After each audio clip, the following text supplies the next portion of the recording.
दिल्ली के झंडे वालान में आग लगी है। अनारकली बिल्डिंग में भीषण आग लगी है। यह इस वक्त की बड़ी खबर आ रही है। डीडीए शॉपिंग कॉम्प्लेक्स तक पहुंची आग। आग की चपेट में आई है कई गाड़ियां। दमकल की कई गाड़ियां मौके पर मौजूद हैं। आग बुझाने की कोशिशें जारी है। आग में किसी के फंसे होने की खबर नहीं है। दिल्ली के झंडे वालान में आग लगी है, इस वक्त की बड़ी खबर है। और दमकल की कई गाड़ियां इस वक्त मौके पर मौजूद हैं। अनारकली बिल्डिंग में यह भीषण आग लगी है। डीडीए शॉपिंग कॉम्प्लेक्स तक पहुंची आग की लपटें। आग की चपेट में कई गाड़ियां आई हैं। दमकल की कई गाड़ियां मौके पर मौजूद हैं और आग बुझाने का प्रयास जारी है। आप इन तस्वीरों को देखिए। दमकल की कई गाड़ियां इस वक्त मौके पर मौजूद है। झंडे वालान इलाके में यह आग लगी है और डीडीए शॉपिंग कॉम्प्लेक्स तक आग पहुंच गई है। आग की चपेट में कई गाड़ियां आई हैं। आप इन तस्वीरों को देखिए। ये 4 तस्वीरें दिल्ली के झंडे वालान में आग लगी है। आग बुझाने की कोशिशें जारी हैं। आग के बाद धुएं का गुबार दिखाई दे रहा है और चपेट में आई कई गाड़ियों में आग लग गई है जो इसके आसपास खड़ी हुई थी। दिल्ली के झंडे वालान इलाके में भीषण आग लगी है और जो डीडीए का शॉपिंग कॉम्प्लेक्स है वो भी इसकी चपेट में आ गया है। दमकल की कई गाड़ियां मौके पर मौजूद हैं। आग बुझाने का प्रयास जारी है। धुएं का गुबार देखा जा सकता है। गाड़ियों में आग लगी है जो आसपास गाड़ियां खड़ी थी। हालांकि किसी के हताहत होने की कोई सूचना नहीं है। दिल्ली झंडे वालान के एक्सटेंशन बिल्डिंग में ये भीषण आग लगी है। झंडे वाला एक्सटेंशन बिल्डिंग में आज लगभग 2 बजे ये फायर की जो कॉल है वो की गई, लेकिन आपको मैं तस्वीरों में दिखाऊं कि देख सकते हैं कि ये वो एक्सटेंशन बिल्डिंग है जहां पर बताया जा रहा था कि एक बैंक भी है, डोमिनोज का जो होटल है वो भी यहाँ पर है, रेस्टोरेंट जो है वो मौजूद है, लेकिन ऊपर जो है वो कंस्ट्रक्शन का काम चल रहा था जिसकी वजह से फिलहाल ये जो आग है वो लगी है। लेकिन आप तस्वीरों में आप देख सकते हैं कि किस तरह से जो ऊपर का फ्लोर है उसमें अभी भी आग जल रही है और आप देख सकते हैं कि ये ऊपर के जो आग को बुझाने का काम है वो फिलहाल जारी है, क्योंकि बताया जा रहा है कि ये जो एक्सटेंशन बिल्डिंग है इसमें कई ऑफिस थे। नीचे ICICI का जो बैंक है वो था, उसके बगल में एक रेस्टोरेंट था और उसके ऊपर भी कई ऑफिस थे जो यहाँ पर थे। लेकिन गनीमत ये रही कि अभी तक जो फिलहाल पुलिस ने इस पूरे मामले में जांच की है उस जांच के मुताबिक किसी भी प्रकार से कोई अनहोनी नहीं हो पाई है। लेकिन लगभग 8 से 10 जो फायर टेंडर हैं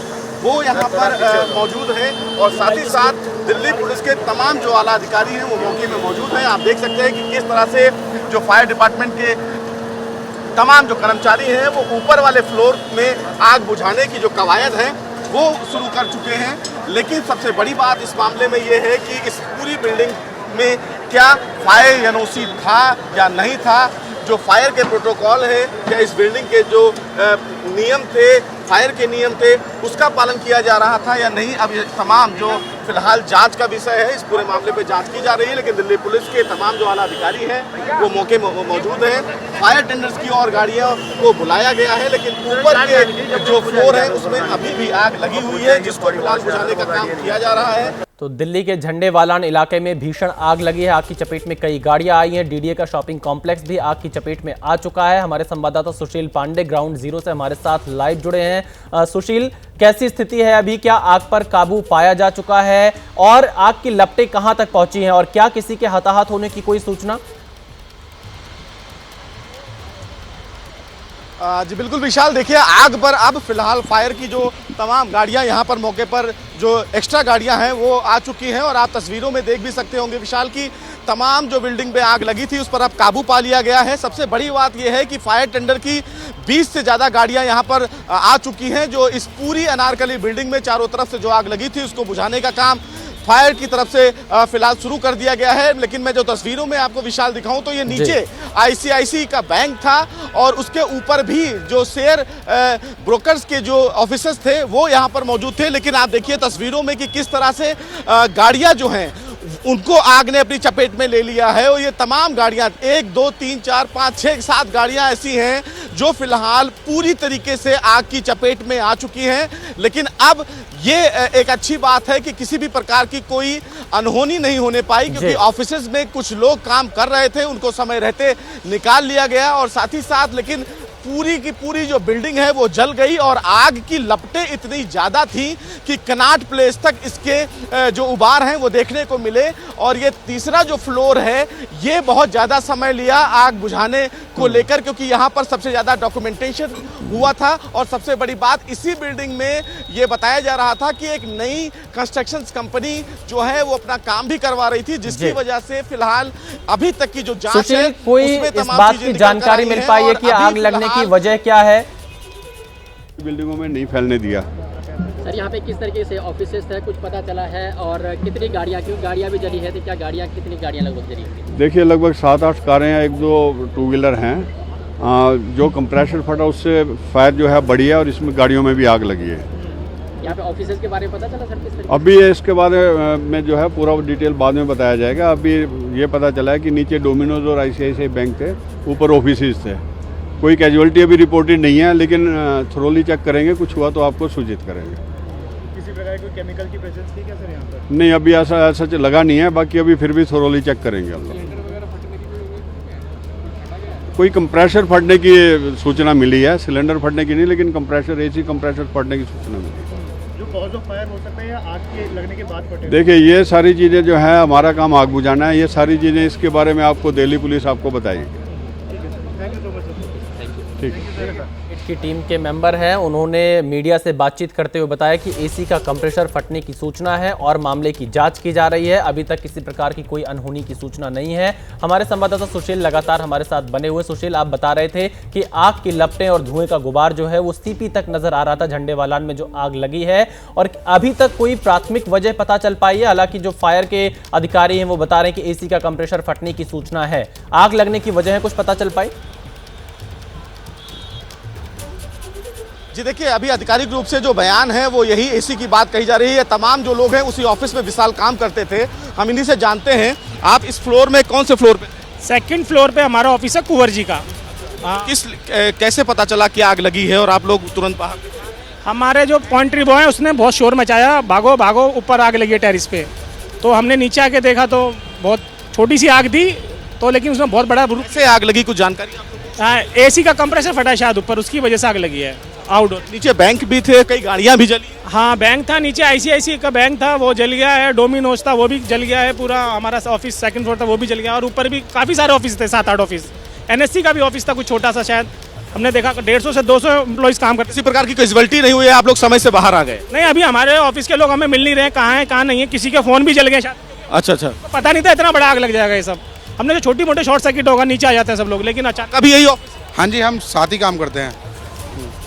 ये तमाम जो वो लोग हैं जो इस ऑफिस में काम करते थे, लेकिन फिलहाल गनीमत यही रही कि अभी तक जो जानकारी मिली है उसमें किसी भी प्रकार की गनीमत, किसी भी प्रकार की कोई अनहोनी नहीं होने पाई है, क्योंकि पुलिस के तमाम आला अधिकारी मौके पे हैं, एम्बुलेंसेज हैं और फायर ब्रिगेड की तमाम जो गाड़ियां हैं वो फिलहाल आग पर जो काबू है वो लगभग पा ली है। लेकिन अभी भी अंदर जो है वो आग लगी हुई है, क्योंकि अंदर अभी भी धुएं का जो उबार है वो देखने को मिल रहा है, क्योंकि विशाल दोनों साइड बिल्डिंग में आग लगी है। ये अनारकली बिल्डिंग है और उसके जस्ट बगल में एक DDA का कॉम्प्लेक्स है, उसमें भी आग लगी है। तो तमाम जो लोग हैं वो समय रहते तो निकाल लिए गए और फायर की जो गाड़ियां हैं वो समय रहते पहुंची। अभी तक कैजुअलिटी नहीं है, लेकिन सबसे बड़ी बात इस मामले में यह है कि मेट्रो से सटी हुई ये पूरी बिल्डिंग है। मेट्रो स्टेशन झंडेवालान का बगल में है और उसके 2 या 3 बिल्डिंग को छोड़ के ये तीसरी बिल्डिंग है। तो अब इस मामले में सबसे बड़ी बात यह है कि जो इस बिल्डिंग में आग लगी उसके पीछे की वजह क्या है? क्या इस बिल्डिंग में NOC थी फायर की, या फायर नॉर्म्स जो है उसका पालन किया जा रहा था या नहीं किया जा रहा था? ये फिलहाल जांच का विषय है। देखिए, सुशील बता रहे हैं जो वहाँ के लोग हैं जो इस बिल्डिंग में थे, उनका तो ये कहना है कि AC का कंप्रेसर फटने की वजह से आग लगी। हालांकि इस मामले में जांच चल रही है, लेकिन जो लोग और वहां पर मौजूद, अगर कुछ और लोगों से बातचीत कर पाए, जो ये बता रहे हैं कि उनके कुछ लोग नहीं मिल पा रहे हैं या कुछ लोगों के फोन बंद आ रहे हैं या कुछ लोगों के फोन जल गए हैं, क्या सब कोई ठीक ठाक है? इन्हें उनकी सूचना पूरी तरह से मिल गई है जो इनके सहयोगी वहां पर साथ में थे? जी बिल्कुल, मैं और कुछ लोगों से बात कर लेता हूं जो उसी जगह काम करती थी। क्या जो आप लोग बता रहे हैं कि कुछ लोगों के फोन भी शायद जल गए हैं, वो मिल नहीं रहे हैं, क्या आप लोगों से संपर्क अभी हो पाया है? कुछ जो हमारे कलीग्स थे उनसे तो हमारी बात हो गई है, बाकी कुछ हमारे जैसे बॉस थे उनसे अभी हमारा कांटेक्ट नहीं हो पा रहा है, क्योंकि ज़्यादातर लोगों ने सोचा नहीं था कि इतना भयानक रूप ले लेगी आग। तो जब हमने सबको मतलब बताया तो सारे लोग नीचे तो आए। अब धीरे धीरे हम ढूंढ रहे हैं, क्योंकि अभी जो है रश बहुत ज़्यादा है। रश बहुत ज़्यादा? हाँ। तो देखिए लोग रहे सुशील, होंगे आप ऑफिस में नजर जब बनाए ये आग रखिएगा लगी। इस बड़ी खबर पर। हम आगे भी आपके पास लौटेंगे। फिलहाल के लिए शुक्रिया। और यूपी से लेकर दिल्ली और गुजरात तक आग का कहर देखने को मिल रहा है। दिल्ली में जहां झंडेवालान में भीषण आग लग गई, अनारकली बिल्डिंग में आग लगी, उसके बगल के ही शॉपिंग कॉम्प्लेक्स तक इसकी आग पहुंच गई और इस आग में कई गाड़ियां जलकर खाक हो गई। आप इन 4 तस्वीरों को देखिए। देश के 4 हिस्सों से ये तस्वीरें हैं। झंडेवालान दिल्ली में, बनासकांठा गुजरात, राजकोट गुजरात और उत्तर प्रदेश के नोएडा के सेक्टर 18 में आग लगी है। गुजरात के बनासकांठा में एक पटाखा गोदाम में भीषण आग लगने से 18 लोगों की मौत हो गई है। गुजरात के ही राजकोट में एक साबुन बनाने वाली फैक्ट्री में आग लगने से लाखों का नुकसान हो गया। आग इतनी भयानक थी कि 5 किलोमीटर तक आग की लपटें दिखाई दे रही थी। यूपी के नोएडा में सेक्टर 18 में एक कमर्शियल बिल्डिंग में आग का कहर देखने को मिला है। यहां कुछ लोग आग की लपटों के बीच बिल्डिंग में फंस गए, जिसके बाद कड़ी मशक्कत के बाद उन्हें बचाया गया है। तो 4 जगह पर आगजनी की खबरें ये सामने आई हैं। आग लगी है झंडेवालान, बनासकांठा, राजकोट और नोएडा में आग लगी है। बनासकांठा में कई लोगों की मौत की सूचना है। झंडेवालान में कोई हताहत नहीं हुआ है। राजकोट में लाखों का नुकसान है। इसी बीच एक बड़ी खबर आ रही है। राजस्थान के जोधपुर में झुग्गियों में आग लगी है। फायर ब्रिगेड की गाड़ियां मौके पर मौजूद, आग बुझाने की कोशिशें जारी है। आग लगने से कई झोपड़ियां जलकर खाक हो गई हैं। तो अब देखिए, राजस्थान के जोधपुर में भी आग लगी है। राजस्थान के जोधपुर में झुग्गियों में आग लगी है। फायर ब्रिगेड की कई गाड़ियां मौके पर मौजूद है। आग लगने से कई झोपड़ियां जलकर खाक हो गई हैं। तस्वीरें राजस्थान के जोधपुर से आ रही है, जहां पर सड़क किनारे जो कई झोपड़ियां थी, झुग्गियां थी, उनमें आग लगी है। और फिलहाल फायर ब्रिगेड की गाड़ियां मौके पर पहुंची हैं। आग बुझाने का प्रयास लगातार जारी है। तो आप देखिए, जहां दिल्ली, गुजरात, उत्तर प्रदेश, वहीं राजस्थान से भी अब आग लगने की खबर सामने आ रही है और आग बुझाने की कोशिश राजस्थान के जोधपुर में जारी है। आग लगने से कई झोपड़ियां जलकर खाक हो गई।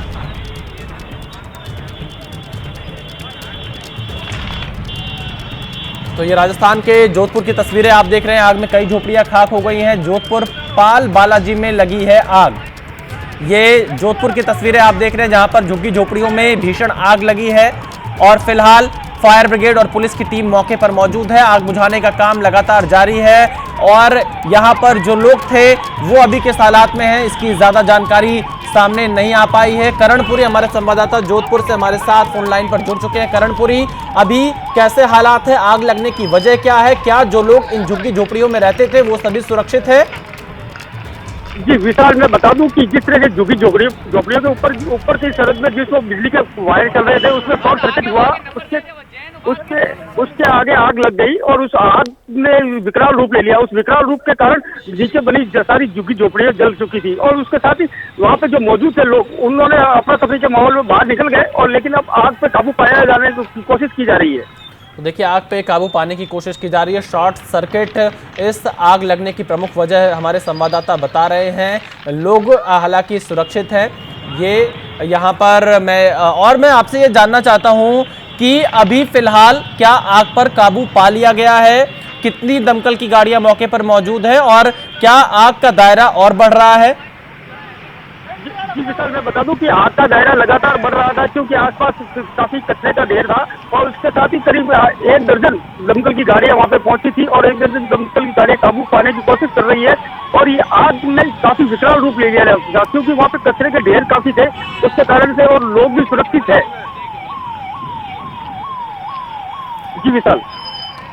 तो देखिए, दिल्ली, उत्तर प्रदेश, गुजरात, राजस्थान, हर जगह आग की खबरें आ रही हैं। गुजरात के बनासकांठा में कुछ लोगों की मौत हुई है, लेकिन और जगहों पर फिलहाल किसी प्रकार की जनहानि की सूचना नहीं है। बात करते हैं वक्फ से जुड़े बिल को लेकर हो रही सियासत को, और वक्फ संशोधन बिल को लेकर अब तस्वीर साफ हो गई है। बिल को लेकर मोदी सरकार ने बड़ी जानकारी दी है। इसे लेकर बीजेपी ने अपने लोकसभा सांसदों को कल लोकसभा में सदन में मौजूद रहने के लिए व्हिप जारी किया है।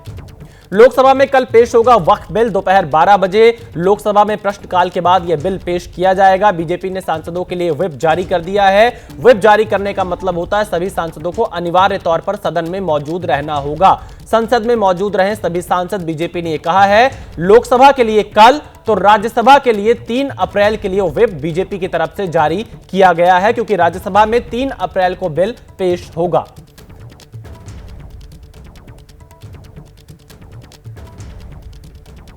वक्फ संशोधन बिल कल दोपहर 12 बजे लोकसभा में पेश किया जाएगा। बिजनेस एडवाइजरी कमेटी की बैठक में इस पर मुहर लग गई है। बिजनेस एडवाइजरी कमेटी की बैठक में विपक्ष ने इस बिल पर 12 घंटे चर्चा की मांग की। हालांकि सरकार ने इस बिल पर चर्चा के लिए 8 घंटे का समय तय किया है। बाद में विपक्ष ने इस बैठक से वॉकआउट कर दिया और अल्पसंख्यक मामलों से जुड़े मंत्री किरेन रिजिजू ने जानकारी दी है कि बिल पर 8 घंटे तक चर्चा होगी और जरूरत पड़ी तो वक्त को बढ़ाया जा सकता है, क्योंकि हर दल को अपना पक्ष रखने, अपनी बात रखने का मौका सदन में जरूर मिलेगा, यह कहा है किरेन रिजिजू ने। और साथ ही उन्होंने यह भी बताया कि संसद का सत्र 4 अप्रैल तक है। ऐसे में लोकसभा के बाद राज्यसभा से भी इस बिल को पारित कराना होगा। रिजिजू ने आगे दावा किया कि बहुत से मुस्लिम भी इस बिल के समर्थन में हैं। जेपीसी में इतनी चर्चा हो चुकी है और इस बिल को लेकर बिना वजह का भ्रम फैलाया जा रहा है। बिजनेस एडवाइजरी कमेटी का मीटिंग हुआ और उसमें हमने गवर्नमेंट का तरफ से एक पक्ष रखा कि हम वक्फ अमेंडमेंट बिल में विस्तृत रूप से चर्चा करना चाहते हैं और बिजनेस एडवाइजरी कमेटी इसमें तय करे। तो बिजनेस एडवाइजरी कमेटी में कुछ पार्टीज का मत था 6 घंटे डिस्कस होना चाहिए, कुछ का मत था 4 घंटे और ज्यादातर अपोजिशन पार्टी के लोग 12 घंटे का मांग किया। तब बीच में 8 घंटे का चर्चा का समय तय किया गया और ये भी स्पीकर साहब ने कहा कि 8 घंटे चर्चा का समय दिया है जिसको बढ़ाया जा सकता है, लेकिन हाउस का सेंस लेकर के।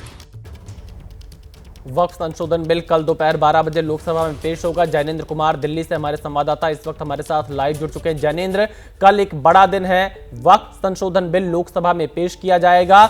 जेडीयू पर सभी की नजरें टिकी हुई हैं। टीडीपी ने अपना रुख पूरी तरह से साफ कर दिया है। जेडीयू के तमाम नेता ये कह रहे हैं कि जो पुराना स्वरूप रहा है उसमें बदलाव ना हो, इस तरह के बयान भी सामने आ रहे हैं। तो जेडीयू का रुख क्या रहने वाला है कल सदन में? बिल्कुल विशाल, जेडीयू के रुख पर नजरें हैं और सवाल यही है कि क्या जेडीयू ने कुछ सस्पेंस बचाकर रखा हुआ है, क्योंकि जेडीयू के नेता बिल को लेकर बहुत साफ जो है आखिरी समय जब आ गया है बहुत साफ नहीं बता रहे। एक अपडेट विशाल मैं दे दूं आपके जरिए दर्शकों को कि आपसे कुछ देर पहले जेडीयू के जो राष्ट्रीय कार्यकारी अध्यक्ष है संजय झा, उनकी मुलाकात हुई है गृहमंत्री अमित शाह से और बताया जा रहा है कि ललन सिंह भी उस बैठक में मौजूद थे और माना जा रहा है कि जो वक्फ संशोधन विधेयक जो कल पेश होगा लोकसभा में, इसी सिलसिले में ये बातचीत हुई है। लोजपा ने साफ कर दिया, लोजपा के सांसदों से हमने बात की, उन्होंने कैमरे पर साफ किया कि वो सरकार के साथ हैं, बिल के साथ हैं, लेकिन वो कॉन्फिडेंस जो है वो जेडीयू के सांसदों में नजर नहीं आ रहा। वो जरूर कुछ बचने की कोशिश कर रहे हैं, हालांकि वो ये जरूर कह रहे हैं कि वो सरकार के साथ हैं। तो अंदर खाने जेडीयू में भी मंथन चल रहा है। जेडीयू जो है वो सत्ताधारी पार्टी से विचार विमर्श भी कर रही है, लेकिन इंतजार करना होगा जेडीयू की तरफ से आधिकारिक बयान का, क्योंकि केसी त्यागी ने जो है वो भी उन्होंने यही कहा कि सदन में हमारे नेता ललन सिंह हैं, वो स्थिति साफ करेंगे। तो निश्चित तौर पर जेडीयू पर दबाव बात की और वक्फ बिल को लेकर हलचल तेज है। दिल्ली में अमित शाह ने एक बड़ी बैठक की है जैसा आपने बताया, और जैनेंद्र, क्योंकि जेडीयू के कार्यकारी अध्यक्ष के साथ अमित शाह की यह बैठक है, ललन सिंह भी उस बैठक में मौजूद है, तो क्या माना जाए लोकसभा में जो बिल पेश हो रहा है उस पर जेडीयू की जो बातें हैं उसको सुनने का प्रयास सरकार की तरफ से किया जा रहा है?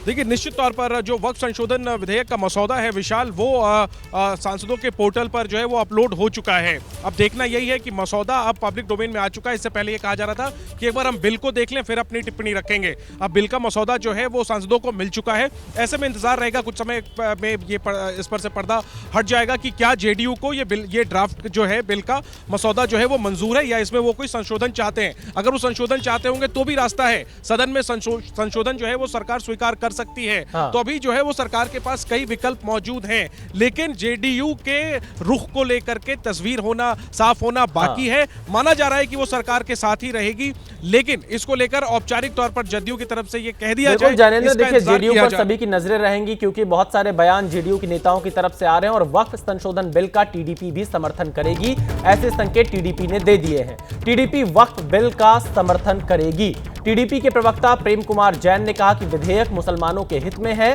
सीएम चंद्रबाबू नायडू मुसलमानों के पक्ष में है और टीडीपी इसका समर्थन करेगी। लगभग 9 लाख एकड़ वक्फ बोर्ड की जमीन, जिसपे बहुत से लोगों ने इलीगल कब्जा भी बना रखा है, अगर संशोधन बिल द्वारा ये जमीनों पे कब्जा वापस लेके मुसलमानों के हित में अगर संशोधन बिल आता है तो निसंदेह हमारी पार्टी उसका समर्थन भी करेगी। ये भी मैं बता दूं कि माननीय चंद्रबाबू नायडू साहब ने हर समय संशोधन बिल के ऊपर अपनी राय भी रखी है और उन राय पे विचार विमर्श करके संभवतः उनको उसको लागू भी किया जाएगा। वक्फ बिल को लेकर सियासत बहुत तेज हो गई है, सियासी हलचल बहुत तेज बढ़ चुकी है और दिल्ली में गृह मंत्री अमित शाह ने एक बड़ी बैठक की है। जेडीयू के कार्यकारी अध्यक्ष के साथ यह बैठक हुई है और केंद्रीय मंत्री ललन सिंह भी इस बैठक में मौजूद रहे। तो अमित शाह के साथ संजय झा और ललन सिंह की यह बैठक हुई है। जेडीयू का रुख क्या रहने वाला है इस बैठक में काफी महत्वपूर्ण हो जाएगा। हालांकि जो संकेत मिल रहे हैं जेडीयू भी सरकार के साथ जाएगी, लेकिन कुछ चीजों पर यहां बातचीत जरूर जेडीयू की तरफ से की जा रही है। वक्फ बिल कल संसद में पेश होना है, उसको लेकर एनडीए में बीजेपी की सहयोगी पार्टी जेडीयू का क्या कुछ कहना है, आपको सुनवा देते हैं।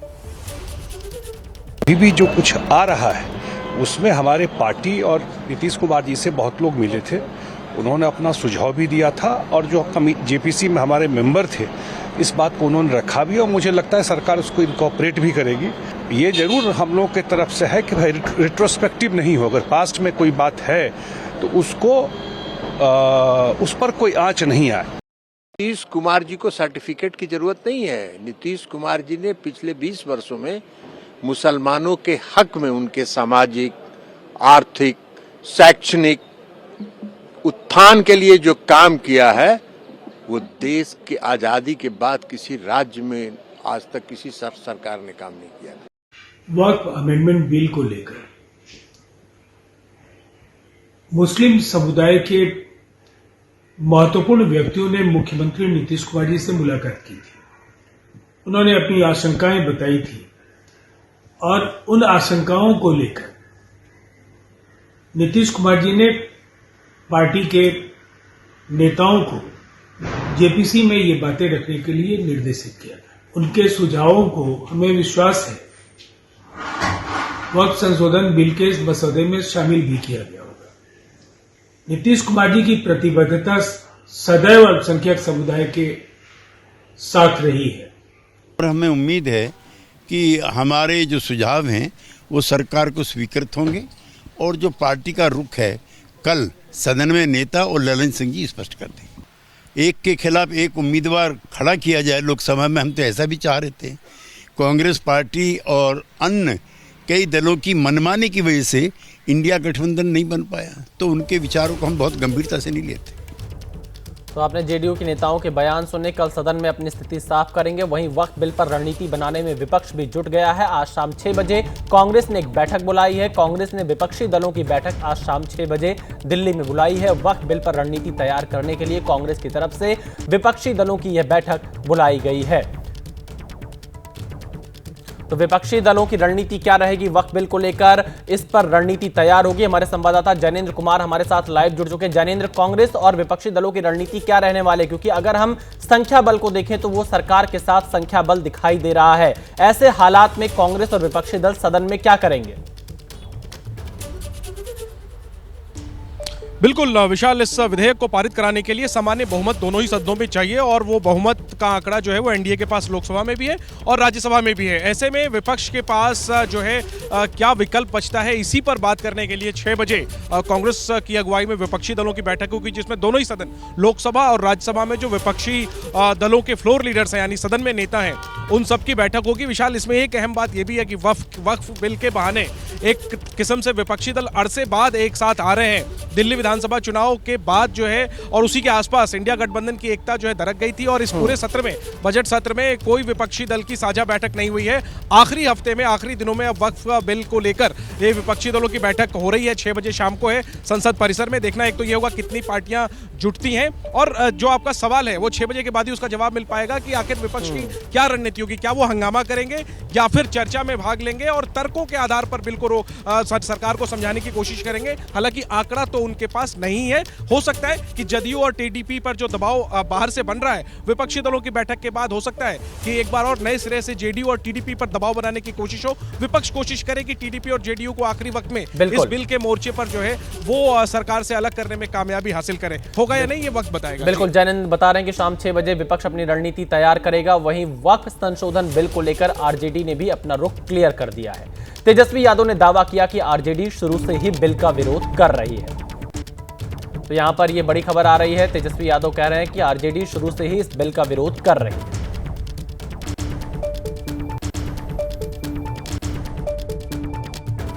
हम लोग शुरू से ही इस बिल का विरोध कर रहे हैं। जेपीसी में भी हम लोगों ने विरोध किया है। हम लालू जी भी बीमार अवस्था में भी धरना प्रदर्शन पर पहुंचे हैं और इसका विरोध किया है। ये असंवैधानिक बिल है। डाइवर्सिटी हमारे देश की खूबसूरती है। ये लोग आरएसएस का एजेंडा थोपना चाहते हैं, जिसको हम लोग स्वीकार कभी नहीं करते। वक्फ बिल को लेकर एक और बड़ी खबर सामने आ रही है। ईसाई संगठनों ने वक्फ बिल का समर्थन किया है। इस वक्त की बड़ी खबर कि ईसाई संगठनों ने वक्फ बिल का समर्थन किया है। जहां एक तरफ मुस्लिम समुदाय जो अलग अलग संगठन हैं वो इसका विरोध कर रहे हैं, तो ईसाई संगठनों ने वक्फ बिल का समर्थन किया है। यह इस वक्त की बड़ी खबर आ रही है। वक्फ बिल को लेकर ईसाई संगठनों ने वक्फ बिल का समर्थन कर दिया।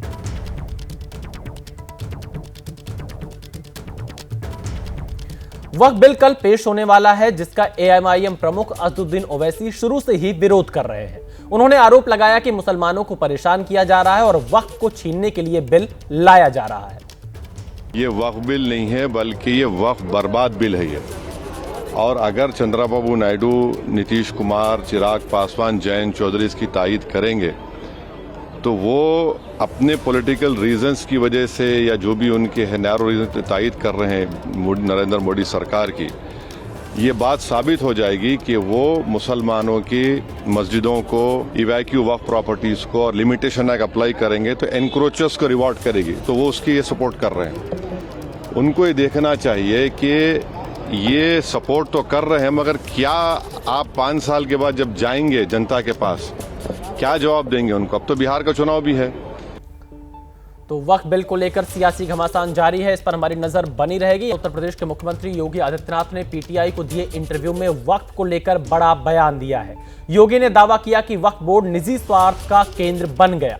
उन्होंने आरोप लगाया कि वक्फ किसी भी सरकारी संपत्ति पर जबरन कब्जा करने का जरिया बन गया है। ऐसे में सुधार समय की मांग है और हम हर सुधार का विरोध किया जाता है।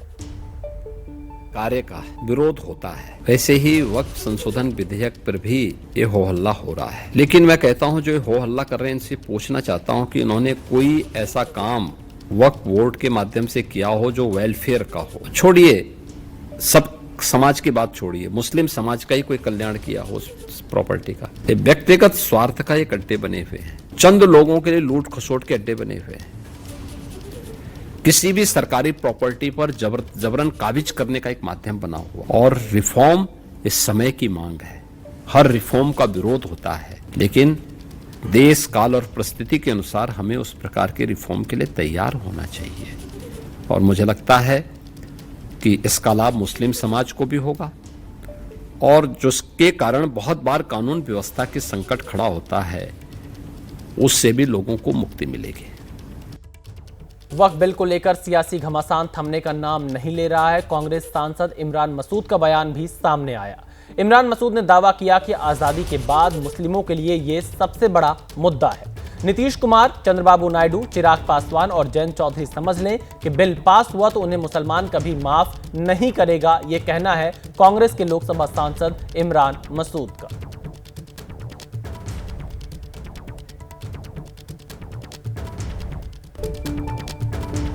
वक्फ बिल से जुड़ी अभी की एक बहुत बड़ी खबर आ रही है। 2025 से पहले की संपत्तियां वक्फ की रहेंगी। सूत्रों के हवाले से यह खबर, वक्फ की संपत्ति पर विवाद तो दावा नहीं।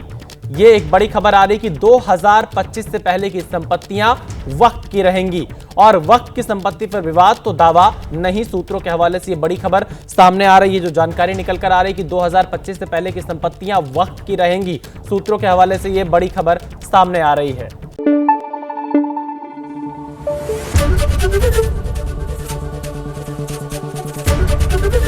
एबीपी न्यूज आपको रखे आगे।